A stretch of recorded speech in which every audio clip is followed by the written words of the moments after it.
Hi, this is Miss Andrea. I run the science workshop for the Children's Museum of Houston, and I'm here courtesy of the Harris County Department of Education Case for Kids City Connections grant, which is funded by the City of Houston. And today I'm here doing the second part of the gratitude yard sign. Now I know at the end of my video there were a lot of you that were like, where's her sign? How come she didn't show us her sign? I did that on purpose. And I did that on purpose because I wanted you to try and do it. I've been teaching for a long time. And when I show people examples, usually they do something that looks like my example. And that's okay, except that it makes you not want to think about it yourself. It makes you not put the effort into it like I had to do when I came up with this stuff. So I deliberately didn't show you the sign. I hope that didn't frustrate anybody. Let's go ahead and look at the sign now. This is my sign. I used the materials that I had showed you in the first video. The purpley stuff, and you see there's some white highlight in here. It's because when I put this purpley stuff on, it was the same tone as the wood, and I really didn't like it. So I felt like it needed some highlight. And then I thought, what do I have that could highlight this? And I went back and I used the white cup from the fast food place, and I cut little strips and put them on there. So you may not have cedar wood. This is from a picket fence that I was replacing.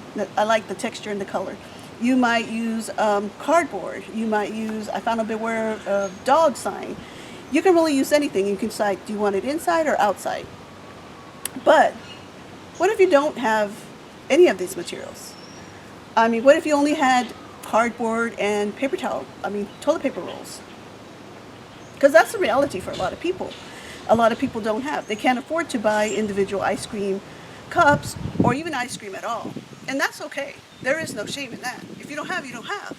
So what do you do then? You have to be resourceful, and you have to be smart, and you have to be creative. And those are the things that make you strong. So you can still make a really cool sign even if you don't have any of these materials. And I'll give you an example. I started to think about it that, what if I only had cardboard and toilet paper rolls?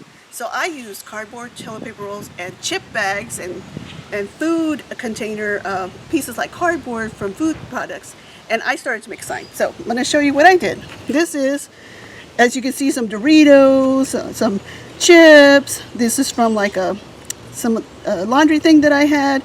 And what I did was I cut out the the toilet paper rolls, and I made my letters, and then I glued this on them. And you'll see I didn't just glue one thing, like that's a Dorito thing, but then I cut other pieces so that the colors would kind of all be the same. And I left this one blank so that you could see I would maybe cut a little bit of yellow so that there's yellow in all of it. I would maybe cut a little blue, and you can kind of see now how I did that. And it looks good. Not a whole lot to this. So just because you don't have doesn't mean you can't do. It just means you have to be really smarter, and you have to really apply yourself. And those are the things that will make you smarter, and those are the things that will make you a good engineer, a good artist, a good scientist. Those are the things, because you're problem solving. And problem solving is fantastic, and whether you're an artist or a scientist, you're using those same skills. So not what you have, but who you are and what you do with that and how you treat people. That's what makes a good person. So let's go back to the sign, okay? I'm going to walk you through my process. So I already told you how I used a little bit of white on here. I use that to make it pop up.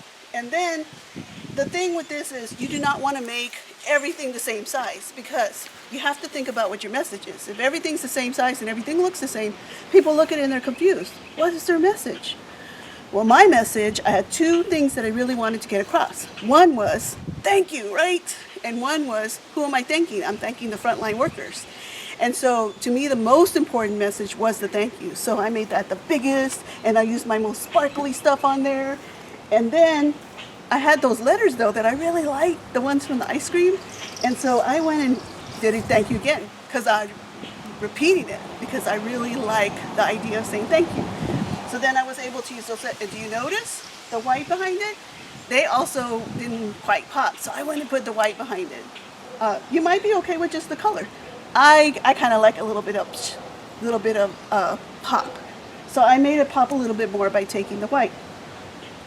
And then we come to the frontline workers. I am not going to lie to you. This was the hardest part. It was really difficult to come up with images that represented a whole community. So for instance, the hospital, if I went through and I talked, and I tried to thank everybody who worked in the hospital, for the x-ray techs, the people that clean the rooms, the nurses, the doctors, the people that work with the cardiac patients. There's so many people in the hospital who need to thank. So I had to make one image that represented them all. Same thing with the law. You see it says law officer. This is representing all of those guys, not just the police, but the sheriff, the constables. There's a lot of people involved in this. So I came up with images that would, because then if I had to put all these people down, I would be eating ice cream all year. It would take me a long time to get here. And so I did these, and I'm going to tell you, it's really hard. This is not an easy part. So you're welcome to use my images. I did a lot of research, and I tried a lot of things. There was a lot of people that didn't have a representation already out there, so I had to come up with my own. You can use these, or you can do letters, because letters will have the same impact. If you want to write in there healthcare workers, you can do that. If you want to go through and put all the people that work in the hospital, you can. I like the little ice cream things. And the one thing about all this is I try to find materials that were durable. So when you're looking for materials, don't get caught up with, oh, I want this for this, or I want this for that. Just pick stuff because you like the color, because you like the texture, because it catches your eye, and then worry about it after you got it all together. Because remember, I was going to use sparkly for my decoration, and then I said, oh, this would be great for my letters. And so I ended up using it for my letters and for decoration. So what you do is decide what's your main message, get that nice and big, and use your really colorful materials for that, and then you start to put the rest of the stuff that you need to put on there. Once you have all that down, then you can start to get the little details, to start putting the little detail in. So my main thing was the thank you, then my frontline workers, and for people that didn't get it, I went ahead and wrote it up. And here, this is where I use my toilet paper rolls. You remember I did letters from toilet paper rolls? Well, what I did was, you'll notice the S is missing from here. And the S is missing from here because I wanted to show you the process. Because I want you to see that it's not so easy. It's not the easy thing to just go ahead and do it. I took my toilet paper roll, and at first I had this tissue paper left over from Christmas. It was red and white, and I decided to use that along with my yellow envelope.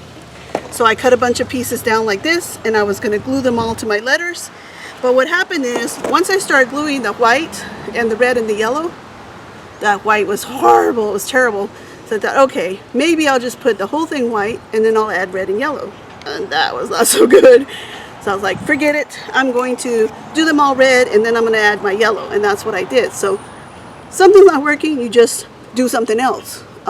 When you are working on something like this, if something's not working, it's not a problem, because the problem is just an opportunity. It's an opportunity to figure out a different way, to be creative. And when you do that, it really expands your mind. It really, when you start having a problem like that and you figure it out, it's like, once you figure it out, you're like, oh, wow, and you're so happy. There's a reason we have challenges out there. There's a reason we have sports and things like that. And it's because those things help to open you up. So think about this art in the same way. If something's not working, change it. So what I did with mine is I did it all red, and then I glued the yellow on. And then, as you'll see down here, I put the white tissue paper behind it, kind of outlined it with the red. So what you do is you glue, glue, glue, and then you put your paper down, and then you glue, glue, glue on top. Everything here has a lot of glue on it. My tops, I put glue, then I put the paper, and then I put glue on top of it, and I sealed it that way. And glue is one of the things in material lists that you probably just don't have laying around your house, but there's glue at the grocery store, and it doesn't cost that much money. And so that's one material that I would say that you really should go out and buy, because it's one that you'll find throughout my projects, because it's pretty cheap and it's pretty easy to get. You don't have to go anywhere special like Michael's to go buy that. So the other thing that you'll find is that I try to use the same kind of colors. You see I had this purple, then it looked weird without the purple down here. So then I went and highlighted purple here, here, here. And then I have all this yellow, brown, and red, yellow, brown, and red, but I didn't have any yellow, brown, and red up here. So what I did was I took the same fast food cup that I'm telling you I was using for the white highlights, and I went and cut yellow hearts out of it and red hearts out of it, and that's what you'll see here. Red and yellow hearts. And then because I had this down here and I didn't have anything like this here, I went and made a little heart and put it up here, so it all ties it in. So the other thing you'll see is I did some tissue hearts. This is a red tissue with the yellow envelope, and I glued those on there. So those possibilities. So main message, not everything the same, adding the same colors everywhere so that it's uniform, and then coming in and putting your details. That's really what you need to do. So this is what I did.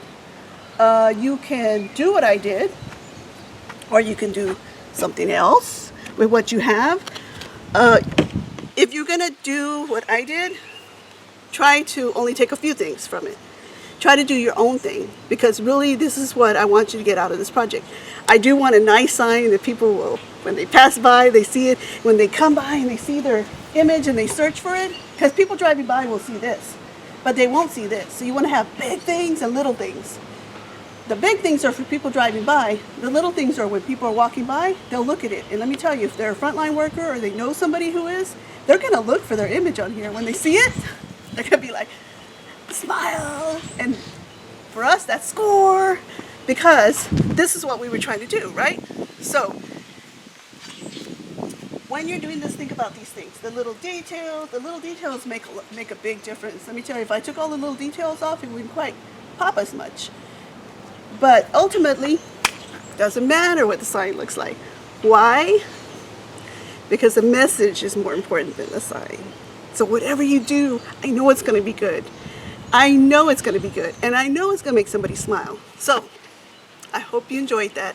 I hope you forgive me for not showing you my sign in the first video. And I hope you understand why I did it. I'll see you later. Bye.